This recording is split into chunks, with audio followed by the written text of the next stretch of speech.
Home ಓನರ್ಗೆ home inspection ಎಷ್ಟು important? Clients ನಮ್ಮ ಹತ್ರ ಮೇಜರಾಗಿ ಕೇಳೋದು ನಮ್ಮ ಫ್ಲ್ಯಾಟಲ್ಲಿ ಏನು ಡ್ಯಾಂಪ್ನೆಸ್ ಇಶ್ಯೂಸ್ ಇದೆ. ನಾವು ಫ್ಲೋರಿಂಗಲ್ಲಿ ಚಿಪ್ ಆಫ್ಸು, ಕ್ರ್ಯಾಕ್ಸು, ಡ್ಯಾಮೇಜಸ್. ಪ್ಲಂಬಿಂಗಲ್ಲಿ ಲೀಕೇಜಸ್ ಏನೇನು ಇಶ್ಯೂ ಇದ್ದರೆ ಮತ್ತು ಲೂಸಾಗಿ ಫಿಟ್ ಆಗಿರೋ. Good morning Dilip, Rafiq, Anil. Good morning. So ನೀವು 2-3 ಇಯರ್ಸ್ ಇಂದ ಹೋಮ್ ಇನ್ಸ್ಪೆಕ್ಷನ್ಸ್ ಮಾಡ್ತಾ ಇದ್ದೀರಾ. ನಿಮಗೆ ಎಕ್ಸ್ಪೀರಿಯನ್ಸ್ ಆಗಿರುತ್ತೆ ಹೋಮ್ ಇನ್ಸ್ಪೆಕ್ಷನ್, ಕ್ಲೈಂಟ್ಸ್ ಏನು ಎಕ್ಸ್ಪೆಕ್ಟ್ ಮಾಡ್ತಾರೆ ಏನು ಅಂತ.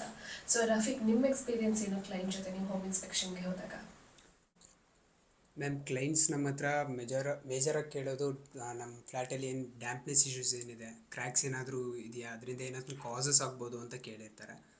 ಅದ್ರ ಬಗ್ಗೆ ನಾವು ನುಕಾನ್ ಕಾರ್ನರ್ ಚೆಕ್ ಮಾಡ್ತೀವಿ. ಡ್ಯಾಂಪ್ನೆಸ್ ಇಶ್ಯೂಸ್ ಇದ್ದರೆ ರೈಸಿಂಗ್ ಡ್ಯಾಂಪ್ನೆಸ್ ಅದೆಲ್ಲ ಚೆಕ್ ಮಾಡಿಬಿಟ್ಟು ಅವ್ರಿಗೆ ಪಾಯಿಂಟ್ಸ್ ಕೊಡ್ತೀವಿ. ರೈಸಿಂಗ್ ಡ್ಯಾಮ್ನೆಸ್ ಎಲ್ಲ ಹೆಂಗೆ ಚೆಕ್ ಮಾಡ್ತೀರಾ? Moisture meters and thermal camera ಅಂತಿದೆ ma'am. We will use that tools for that.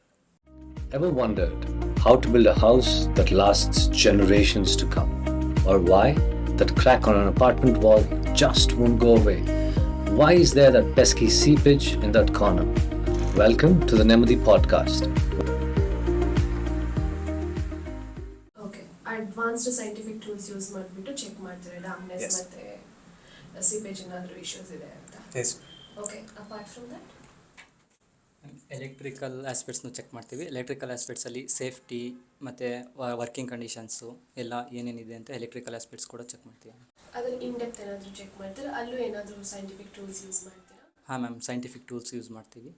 Okay, scientific ಟೂಲಿಂದ ಏನು ನಿಮಗೆ ಇನ್ಪುಟ್ಸ್ ಬರುತ್ತೆ ಹೋಮ್ ಇನ್ಸ್ಪೆಕ್ಷನ್ ಮಾಡಬೇಕಾದ್ರೆ? ಮ್ಯಾಮ್, ಲೈನ್ ನ್ಯೂಟ್ರಲ್ ರಿವರ್ಸ್ ಇದ್ದರೆ ಅಥವಾ ನ್ಯೂಟ್ರಲ್ ಕನೆಕ್ಷನ್ ಇಲ್ಲ ಅಂತಂದರೆ, ಅರ್ಥಿಂಗ್ ಏನಾದರೂ ಫಾಲ್ಟ್ ಇದ್ದರೆ ಅದು ಚೆಕ್ ಮಾಡ್ತೀವಿ ಮ್ಯಾಮ್. ಎಫ್ ಡಿ ನಿಮ್ಮ ಪ್ರಕಾರ ಅದೆಲ್ಲ ಮೇಜರ್ ಇಶ್ಯೂಸ್ ಎಲೆಕ್ಟ್ರಿಕಲ್ ಹಾಂ ಮ್ಯಾಮ್, ಹೋಮ್ ಇನ್ಸ್ಪೆಕ್ಷನ್ ಅಂತ ಬಂದಾಗ? ಹೌದು. ಓಕೆ, ಪ್ಲಂಬಿಂಗ್ ಆಸ್ಪೆಕ್ಟ್ ಚೆಕ್ ಮಾಡ್ತೀವಿ. ಮತ್ತು ಪ್ಲಂಬಿಂಗಲ್ಲಿ ಲೀಕೇಜಸ್ ಏನೇನು ಇಶ್ಯೂ ಇದ್ದರೆ ಮತ್ತು ಲೂಸಾಗಿ ಫಿಟ್ ಆಗಿರಲ್ಲ, ಮತ್ತು ಕೆಲವು ಕಡೆ ಡ್ಯಾಮೇಜ್ ಆಗಿರುತ್ತೆ ಪ್ಲಂಬಿಂಗ್. ಅದರಿಂದ ಪ್ಲಂಬಿಂಗ್ ಏನೇನು ಇಶ್ಯೂ ಇಂದ ಡ್ಯಾಮ್ನೆಸ್ ಕಾಸ್ ಆಗ್ಬೋದು. ಅದರಿಂದ ಪ್ಲಂಬಿಂಗ್ ಓಕೆ. ಇವಾಗ ಹೋಮ್ ಇನ್ಸ್ಪೆಕ್ಷನ್ ಅಂತ ಬಂದರೆ, ಇನ್ ಜನರಲ್ ಹೋಮ್ ಇನ್ಸ್ಪೆಕ್ಷನಲ್ಲಿ ನೀವು ಇನ್ಸ್ಪೆಕ್ಷನ್ಗೆ ಹೋದಾಗ ಯಾವ್ಯಾವ ಆಸ್ಪೆಕ್ಟ್ಸ್ನ ಕವರ್ ಮಾಡ್ತೀರಾ? ಏನೇನು ಪಾಯಿಂಟ್ಸ್ನ ಕವರ್ ಮಾಡ್ತೀರಾ ಹೋಮ್ ಇನ್ಸ್ಪೆಕ್ಷನಲ್ಲಿ, ದಿಲೀಪ್? ಮ್ಯಾಮ್, ಫಸ್ಟ್ಲಿ ಫ್ಲೋರಿಂಗಿಗೆ ಬಂದರೆ ನಾವು ಫ್ಲೋರಿಂಗಲ್ಲಿ ಚಿಪ್ ಆಫ್ಸು, ಕ್ರ್ಯಾಕ್ಸು, ಡ್ಯಾಮೇಜಸ್ಸು ಮತ್ತು ಮೇನ್ ಗ್ರೌಟಿಂಗ್ ಚೆಕ್ ಮಾಡ್ತೀವಿ. ಎಂತಕ್ಕಂದರೆ ಗ್ರೌಟಿಂಗ್ ನೀಟಾಗಿ ಆಗಿಲ್ಲ ಅಂತಂದರೆ ಡ್ಯಾಮ್ನೆಸ್ ಕಾಸಸ್ ಆಗುತ್ತೆ ವಾಲ್ಸಲ್ಲಿ. ಡ್ಯಾಮೇಜಸ್ಸು ಆ ಥರ ಏನಾದರೂ ಇಶ್ಯೂಸ್ ಇತ್ತು ಅಂತಂದರೆ ಟೈಲಿಂಗ್ ಎಲ್ಲ ಚೆಕ್ ಮಾಡ್ತೀವಿ ಮ್ಯಾಮ್, ಡ್ಯಾಡೋ ಟೈಲಿಂಗ್ಸ್. ನೆಕ್ಸ್ಟ್ ನಾವು ಪ್ಲಂಬಿಂಗ್ ಬಗ್ಗೆ ಚೆಕ್ ಮಾಡ್ತೀವಿ. ಸೊ ಅದರಲ್ಲಿ ನಾವು ಏನಾದರೂ ಕನೆಕ್ಷನ್ಸ್ ಫಿಟ್ ಆಗಿರೋದು ಏನಾದರೂ ಲೂಸ್ ಆಗಿದೆಯಾ ಅಂತ ಚೆಕ್ ಮಾಡ್ತೀವಿ. ಸೊ ಅದರಿಂದ ಏನಾದರೂ ಲೀಕೇಜಸ್ ಬರ್ತಿದೆ ಅಂತ ಚೆಕ್ ಮಾಡ್ತೀವಿ. ಆ್ಯಂಡ್ ವಾಟರ್ ಪ್ರೆಷರ್ನ ಚೆಕ್ ಮಾಡ್ತಿದ್ದೀವಿ. ಒಂದು ಫ್ಲ್ಯಾಟಿಗೆ ಇಷ್ಟು ವಾಟರ್ ಪ್ರೆಷರ್ ಅಂತ ಲಿಮಿಟ್ ಇರುತ್ತೆ. ಸೊ ಅದನ್ನು ಚೆಕ್ ಮಾಡ್ತೀವಿ. ಮತ್ತು ಡೋರ್ಸ್, ವಿಂಡೋಸ್ ಚೆಕ್ ಮಾಡ್ತೀವಿ. ಡೋರ್ಸಲ್ಲಿ ಚಿಪ್ ಆಫ್, ಕ್ರ್ಯಾಕ್ ಆಗಿರೋದು, ಮತ್ತು ಹಿಂಜ್ ಸ್ಕ್ರೀವ್ಸ್ ಎಲ್ಲ ಮಿಸ್ ಆಗಿರುತ್ತೆ. ಮತ್ತು ಇದು ಹ್ಯಾಂಡಲ್ ಸ್ಕ್ರೀವ್ಸ್ ಎಲ್ಲ ಮಿಸ್ ಆಗಿರುತ್ತೆ. ಕೆಲವು ಕಡೆ ಸ್ಟಾಪರ್ ಎಲ್ಲ ಡ್ಯಾಮೇಜ್ ಆಗಿರುತ್ತೆ. ಮತ್ತು ವಿಂಡೋಸಲ್ಲೂ ಅಷ್ಟೇ, ವಿಂಡೋಸ್ ಹಿಂಜ್ ಸ್ಕ್ರೀವ್ ಎಲ್ಲ ಇದಾಗಿರುತ್ತೆ. ಮತ್ತು ಈ ಗ್ಲಾಸ್ ಎಲ್ಲ ಸ್ಕ್ರ್ಯಾಚಸ್ ಆಗಿರುತ್ತೆ, ಕೆಲವು ಡ್ಯಾಮೇಜಸ್ ಆಗಿರುತ್ತೆ, ಚಿಪ್ ಆಗಿರುತ್ತೆ. ಕೆಲವು ಈ ಲೂವರ್ಡ್ ವಿಂಡೋ ಗ್ಲಾಸ್ ಎಲ್ಲ ಚಿಪ್ ಆಗಿರುತ್ತೆ. ಅದನ್ನೆಲ್ಲ ಚೆಕ್ ಮಾಡ್ತೀವಿ. ಹೋಮ್ ಇನ್ಸ್ಪೆಕ್ಷನ್ ಅಂತ ಎಕ್ಸ್ಪ್ಲೇನ್ ಮಾಡಿದಾಗ ನೀವು ಕ್ವಾಲಿಟಿ ರಿಲೇಟೆಡ್ ಇಶ್ಯೂಸ್ ಹೇಳಿದ್ರಿ, ಸಿವಿಲ್, ಎಲೆಕ್ಟ್ರಿಕಲ್, ಪ್ಲಂಬಿಂಗ್ ಅಂತ ಇಶ್ಯೂಸ್ ಎಲ್ಲ ಹೇಳಿದ್ರಿ. ಸೊ ಅಪಾರ್ಟ್ ಫ್ರಮ್ ದಟ್, ಅದನ್ನು ಬಿಟ್ಟು ಹೋಮ್ ಇನ್ಸ್ಪೆಕ್ಷನ್ ಇನ್ನೇನಾದರೂ ಕವರ್ ಮಾಡ್ತೀರಾ? Yes ma'am, apart from quality inspections ನಾವು ಏರಿಯಾ ಕ್ಯಾಲ್ಕುಲೇಷನ್ಸ್ ಮಾಡ್ತೀವಿ. Like liveable area and carpet area. Liveable area ಅಂದರೆ ನಾವು ಒಂದು ರೂಮ್ದು ಇಂಟರ್ನಲ್ ಡೈಮೆನ್ಷನ್ಸ್ ಮಾತ್ರ ಚೆಕ್ ಮಾಡ್ತೀವಿ. For example length into breath ಮಾತ್ರ ಚೆಕ್ ಮಾಡ್ತೀವಿ.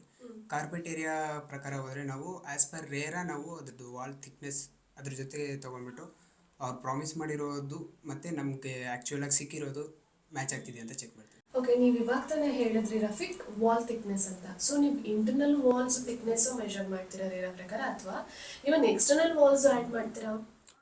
ಆ್ಯಸ್ ಪರ್ ರೇರಾ ನಾವು ಬರೀ ಇಂಟರ್ನಲ್ ವಾಲ್ಸ್ ಮಾತ್ರ ಚೆಕ್ ಮಾಡ್ತೀವಿ. ಎಕ್ಸ್ಟರ್ನಲ್ ವಾಲ್ಸ್ ಇನ್ಕ್ಲೂಡ್ ಆಗಲ್ಲ. ಈಗ ಬಾಲ್ಕನಿ ಇರುತ್ತೆ, ಓಪನ್ ಯುಟಿಲಿಟಿ ಎಲ್ಲ ಇರುತ್ತೆ. ಸೊ ಅದೆಲ್ಲ ಕಾರ್ಪೆಟ್ ಏರಿಯಾಗೆ ನೀವು ಕನ್ಸಿಡರ್ ಮಾಡ್ಕೊತೀರಾ? ಇಲ್ಲ, ಅದೆಲ್ಲ ಕನ್ಸಿಡರ್ ಮಾಡಲ್ಲ. ಓಕೆ. ಮತ್ತು ಸ್ಪೆಸಿಫಿಕೇಷನ್ ಚೆಕ್ ಮಾಡ್ತೀವಿ. ಬಿಲ್ಡರ್ ಪ್ರಾಮಿಸ್ ಮಾಡಿರೋ ಪ್ರಕಾರ ಅದು ಕರೆಕ್ಟಾಗಿ ಡೆಲಿವರ್ ಆಗಿದೆಯಾ ಇಲ್ಲೋ ಅಂತ ಚೆಕ್ ಮಾಡ್ತೀವಿ. ಓಕೆ. ಮತ್ತು ಮ್ಯಾಮ್, ನಾವು ಡ್ಯಾಂಪ್ನೆಸ್ ಚೆಕ್ ಮಾಡ್ತೀವಿ. ಡ್ಯಾಂಪ್ನೆಸ್ ಎಲ್ಲೆಲ್ಲಿದೆ ಅಂತ ಚೆಕ್ ಮಾಡಿ ಅದಕ್ಕೆ ಡ್ಯಾಂಪ್ನೆಸ್ಸಿಂದ ನಾವು ಫೈಂಡ್ ಮಾಡ್ತೀವಿ ಯಾವ ವಾಲಲ್ಲಿದೆ ಡ್ಯಾಮ್ನೆಸ್ ಅಂತ ಹೇಳಿ. ಡ್ಯಾಮ್ನೆಸ್ಸಿಂದ ಏನು ಕಾಸ್ ಆಗುತ್ತೆ ಅಂತಂದರೆ ಬಿಫೋರ್ ಇಂಟೀರಿಯರ್ ಮುಂಚೆನೇ ನಾವು ಚೆಕ್ ಮಾಡೋದ್ರಿಂದ ಅಲ್ಲಿ ಡ್ಯಾಮ್ನೆಸ್ ಏನಾದರೂ ಇತ್ತು ಅಂತಂದರೆ ಇಂಟೀರಿಯರ್ಸು ಡ್ಯಾಮೇಜಸ್ಸು ಆಗೋದೆಲ್ಲ ಕಡಿಮೆ ಇರುತ್ತೆ. ಅದಕ್ಕೆ ಬಿಫೋರ್ ಇಂಟೀರಿಯರ್ ಮುಂಚೆನೇ ವಾಲಲ್ಲಿ ಡ್ಯಾಮ್ನೆಸ್ ಇದೆಯೋ ಇಲ್ವೋ ಅಂತ ಚೆಕ್ ಮಾಡಿದ್ರೆ ಚೆನ್ನಾಗಿರುತ್ತೆ. ಮತ್ತು ಅದಕ್ಕೆ ರೆಕ್ಟಿಫಿಕೇಷನ್ ಕೂಡ ಇದೆ ಡ್ಯಾಮ್ನೆಸ್ಗೆ. ಮತ್ತು ಅದು ಹೇಗೆ ಬಂದಿದೆ ರೂಟ್ ಕಾಸ್ ಎಲ್ಲ ಕಂಡುಹಿಡ್ದು ರೆಕ್ಟಿಫೈ ಕೂಡ ಮಾಡ್ತೀವಿ. ಓಕೆ, ನೀವು ಡ್ಯಾಮ್ನೆಸ್ ಅಂತ ಹೇಳಿದ್ರಿ. ಸೊ ನೀವು ಡ್ಯಾಮ್ನೆಸ್ ಇದೆ ಅಂತ ಎಲ್ಲ ವಾಲ್ಸ್ ನೋಡಿ ಚೆಕ್ ಮಾಡ್ತೀರಾ ಅಥವಾ ಓನ್ಲಿ ಜಸ್ಟ್ ನಾರ್ಮಲ್ ಆಗಿ ನೋಡಿ ಒಂದು ವಾಲ್ನ ನೋಡಿಬಿಟ್ಟು ಕನ್ಕ್ಲೂಡ್ ಮಾಡಿಬಿಟ್ಟು? ನಾವು ಮಾಯ್ಚರ್ ಮೀಟರ್ ಮತ್ತು ಥರ್ಮಲ್ ಕ್ಯಾಮ್ರಾದಲ್ಲಿ ಎವ್ರಿ ವಾಲಲ್ಲಿ ಕೂಡ ಡ್ಯಾಮ್ನೆಸ್ನ ಚೆಕ್ ಮಾಡ್ತೀವಿ. ಓಕೆ, ವಾಲ್ಸ್ ಕವರ್ ಆಗುತ್ತೆ, ಸೀಲಿಂಗ್ ಕೂಡ ಕವರ್ ಆಗುತ್ತೆ, ಆ ಸೀಲಿಂಗ್ನ ಕೂಡ ಚೆಕ್ ಮಾಡ್ತೀರಾ ನೀವು? ಹಾಂ ಎಸ್ ಮ್ಯಾಮ್, ಥರ್ಮಲ್ ಕ್ಯಾಮ್ರಾದಲ್ಲಿ ಸೀಲಿಂಗ್ ಕೂಡ ಕವರ್ ಮಾಡ್ತೀವಿ. ಇಫ್ ಪಾಸಿಬಲ್ ಮಾಯ್ಚರ್ ಮೀಟರಿಂದನೂ ಚೆಕ್ ಮಾಡ್ತೀವಿ ಮ್ಯಾಮ್. ಓಕೆ, ಇವಾಗ ನೀವು ಹೇಳಿದ್ರಿ ಸೀಲಿಂಗ್ ಹೇಳಿದ್ರಿ, ವಾಲ್ ಎಲ್ಲ ಹೇಳಿದ್ರಿ. ಟಾಯ್ಲೆಟ್ಸಲ್ಲಿ ಫಾಲ್ ಸೀಲಿಂಗ್ ಹಾಕಿರ್ತಾರೆ. ಸೊ ನೀವು ಎಬೋವ್ ಫಾಲ್ ಸೀಲಿಂಗ್ ಕೂಡ ಚೆಕ್ಸ್ ಮಾಡ್ತೀರಾ? ಎಸ್ ಮ್ಯಾಮ್, ಎಬೋವ್ ಫಾಲಿಂಗ್ಸಲ್ಲಿ ಪೈಪ್ಸಲ್ಲಿ ಲೀಕೇಜಸ್ ಇದೆಯಾ, ಡ್ಯಾಮ್ನೆಸ್ ಇದೆಯಾ ಅಂತ ಕೂಡ ಚೆಕ್ ಮಾಡ್ತೀವಿ ಮ್ಯಾಮ್. ಓಕೆ, ಸೊ ಇವಾಗ ಓವರಾಲ್ ಒಬ್ಬರು ಹೋಮ್ ಓನರ್ಗೆ ಹೋಮ್ ಇನ್ಸ್ಪೆಕ್ಷನ್ ಎಷ್ಟು ಇಂಪಾರ್ಟೆಂಟ್? ಅವ್ರು ಯಾಕೆ ಹೋಮ್ ಇನ್ಸ್ಪೆಕ್ಷನ್ ತೊಗೋಬೇಕು ರಫೀಕ್? ಯಾಕೆಂದರೆ ಮ್ಯಾಮ್ ಅವರು ಬಜೆಟ್ ಪ್ಲ್ಯಾನ್ ಮಾಡಿರೋದು ದೊಡ್ಡ ಬಜೆಟ್ ಆಗಿರುತ್ತೆ. ಯಾಕೆಂದರೆ ಒಂದು ಹೋಮ್ ತೊಗೊಳೋದಂದರೆ ತುಂಬ ದೊಡ್ಡ ಕಾಸ್ಟ್ ಆಗಿರುತ್ತೆ. Before entering to a new home ನಾವೇನಾದರೂ ಹೋಮ್ ಇನ್ಸ್ಪೆಕ್ಷನ್ ತೊಗೊಂಡ್ರೆ ಫ್ಯೂಚರಲ್ಲಿ ಏನಾದರೂ ದೊಡ್ಡ ಇಶ್ಯೂ ಬರೋದ್ರನ್ನ ಇಲ್ಲೇ ತಡೆಗಟ್ಬೋದು ಮ್ಯಾಮ್. ಲೈಕ್ ಡ್ಯಾಮ್ನೆಸ್ ಬಂತಂದರೆ ನೀವು ಇಂಟೀರಿಯರ್ಸ್ ಮಾಡಿದ್ರೆ ಅದನ್ನು ವೇಸ್ಟ್ ಆಗುತ್ತೆ. ಸೊ ಅದನ್ನು ಇಲ್ಲಿ ಮಾಡ್ಬೋದು. ಸೇಫ್ಟಿ ರಿಲೇಟೆಡ್ ಇಶ್ಯೂಸ್ ಏನಾದರೂ ನಾವು ಹೋಮ್ ಇನ್ಸ್ಪೆಕ್ಷನಲ್ಲಿ ಕವರ್ ಮಾಡ್ತೀವಾ? ಮಾಡ್ತೀವಿ. ಅದು ಎಲೆಕ್ಟ್ರಿಕಲ್ ಫಾಲ್ಟಿ ಅರ್ತಿಂಗ್ ಏನೋ ಇಶ್ಯೂ ಇದ್ದರೆ, ಸ್ಲೋಪ್ ಇಶ್ಯೂ ಏನಿದ್ರೆ, ಮತ್ತು ವಾಲ್ ಅಂಡ್ಯುಲೇಷನ್ಸ್, ಮತ್ತು ಇದು ಸ್ಲೋಪ್ ಇದರಲ್ಲಿ ಆ್ಯಂಡ್ ಇದು ಬಾಲ್ಕನಿ ಮತ್ತು ಯುಟಿಲಿಟಿಯಲ್ಲಿ ಆ್ಯಂಟಿಸ್ಕಿಡ್ ಟೈಲ್ಸ್ ಪ್ರೊವೈಡ್ ಮಾಡಿದಾರಾ ಇಲ್ವಾ ಅಂತ ಚೆಕ್ ಮಾಡ್ತೀವಿ.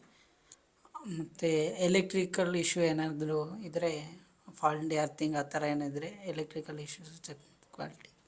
ಓಕೆ, ಹೋಮ್ ಇನ್ಸ್ಪೆಕ್ಷನ್ ಸರ್ವಿಸಸ್ ಎಲ್ಲ ಕ್ಲೈಂಟು ಕೂಡ ಇವಾಗ ಕೇಳ್ತಾರೆ ಬೇಕು ಅಂತ. ಸೊ ನೆಮ್ಮದಿಯಿಂದನೇ ಹೋಮ್ ಇನ್ಸ್ಪೆಕ್ಷನ್ ಸರ್ವಿಸಸ್ನ ಯಾಕೆ ತಗೋಬೇಕು? ಫಸ್ಟ್ ಥಿಂಗ್, ನೆಮ್ಮದಿಗೆ ಅಂತಲೇ ಒಂದು ಆ್ಯಪ್ ಇದೆ ma'am. And curated check lists ಇದೆ. ಆ್ಯಂಡ್ ನಾವು ಇರೋರೆಲ್ಲರೂ ಪ್ರೊಫೆಷ್ನಲ್ ಇಂಜಿನಿಯರ್ಸ್. ಆ್ಯಂಡ್ ನಮಗೆ ಡೇ ಟು ಡೇ ಟ್ರೈನಿಂಗ್ ನಡೀತಾನೆ ಇರುತ್ತೆ, ಟ್ರೈನಿಂಗಲ್ಲೇ ಇರ್ತದೆ. ನಾವು ಚೆಕ್ ಲಿಸ್ಟ್ ಇಂಜಿನಿಯರ್ಸ್ ಎಲ್ಲ ಚೆಕ್ ಮಾಡಿದ್ಮೇಲೆ ನಮ್ಮ ಸೀನಿಯರ್ಸ್ ಇಂಜಿನಿಯರಿಂದ ರಿವ್ಯೂ ಆಗುತ್ತೆ. ಎವ್ರಿ ಪಾಯಿಂಟ್ಸ್ ಕೂಡ ಚೆಕ್ ಮಾಡ್ತಾರೆ ಸೀನಿಯರ್ ಇಂಜಿನಿಯರ್ಸ್. ಮತ್ತು ಎಲ್ಲ ಇಂಜಿನಿಯರ್ಸು ಎಕ್ಸ್ಪೀರಿಯನ್ಸ್ ಇರ್ತಾರೆ. ಮತ್ತು ಅದೇ ನಮಗೆ ಮೋರ್ ಪ್ರಾಜೆಕ್ಟ್ಸ್ ಎಕ್ಸ್ಪೀರಿಯನ್ಸ್ ಇನ್ಸ್ಪೆಕ್ಷನ್ ಮಾಡಿದ್ದು. ಸೊ ನೀವು ಹೇಳ್ತಿರೋದೇನೆಂದರೆ ನಮ್ಮದು ಬಿಕಾಸ್ ಪೇರೆಂಟ್ ಕಂಪನಿ ಎಕ್ಸ್ಪೀರಿಯನ್ಸ್ ಇರೋದ್ರಿಂದ we have created a curated check list and we have our own app ಮತ್ತು ನಮ್ಮದು ಎಕ್ಸ್ಪೀರಿಯನ್ಸ್ ಆ್ಯಂಡ್ ಟ್ರೈನ್ಡ್ ಇಂಜಿನಿಯರ್ಸ್ ಎಲ್ಲ ಇರೋದ್ರಿಂದ client finally they will get a quality report. Hence ನೆಮ್ಮದಿ is a best company to get home inspection. Yes, ma'am. Thank you.